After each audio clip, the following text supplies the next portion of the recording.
Rafael Leonidas Trujillo Molina, a name that would become synonymous with power, control, and brutality in the Dominican Republic. Born in 1891 in San Cristobal, a town south of the capital, his origins were far from the opulent life he would later command. He came from humble beginnings, a modest family that could hardly foresee the immense influence their son would wield. In his late 20s, Trujillo joined the US-trained Dominican National Guard in 1918 during the American occupation of the country. He quickly rose through the ranks with a combination of ruthless discipline, unwavering ambition, and a keen understanding of power dynamics. His superiors quickly took notice of his dedication. By the end of the US occupation in 1924, as the Americans prepared to withdraw, Trujillo had positioned himself as a top military officer, skillfully consolidating power within the army's ranks. He understood that control of the military was the key to controlling the nation.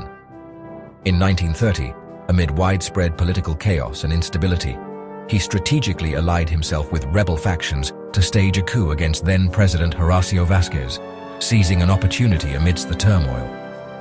Following the coup, he manipulated the subsequent elections with blatant disregard for democratic principles to become president.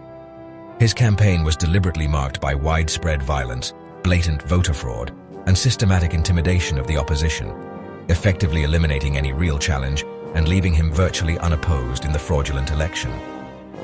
On August 16, 1930, Rafael Trujillo was officially inaugurated as President of the Dominican Republic, marking the beginning of a brutal and oppressive 31-year dictatorship that would forever scar the nation.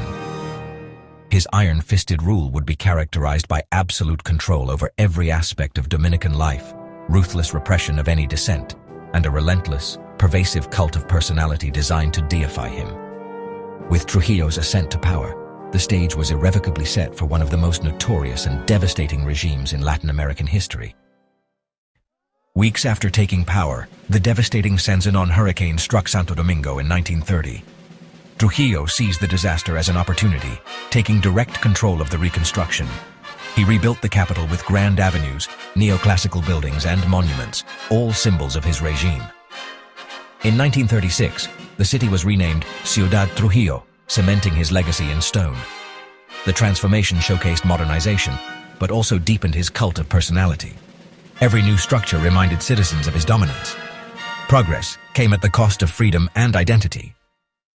Rafael Trujillo's iron-fisted rule relied heavily on fear, a climate of constant anxiety and dread.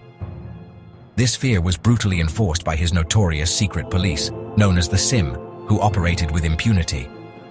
Spies and informants were seemingly everywhere, embedded in every level of society. No one felt safe from their watchful eyes. Any form of dissent, even a whisper of criticism, meant swift and merciless punishment, torture, exile, or a gruesome death. The Trujillo regime maintained an absolute control over all media outlets, effectively silencing any form of criticism, and instead, relentlessly glorifying Trujillo as the nation's savior.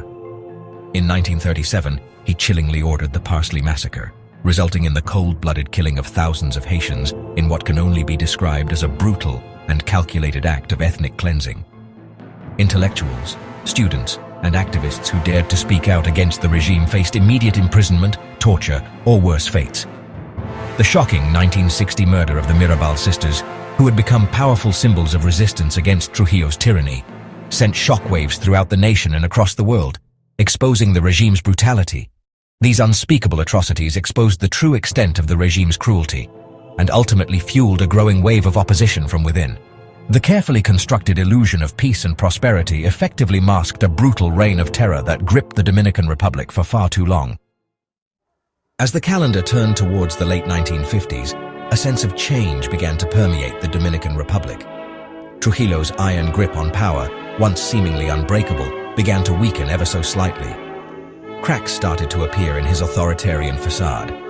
This decline was fueled by growing international condemnation of his regime's human rights abuses, coupled with increasing internal dissent from a population yearning for freedom.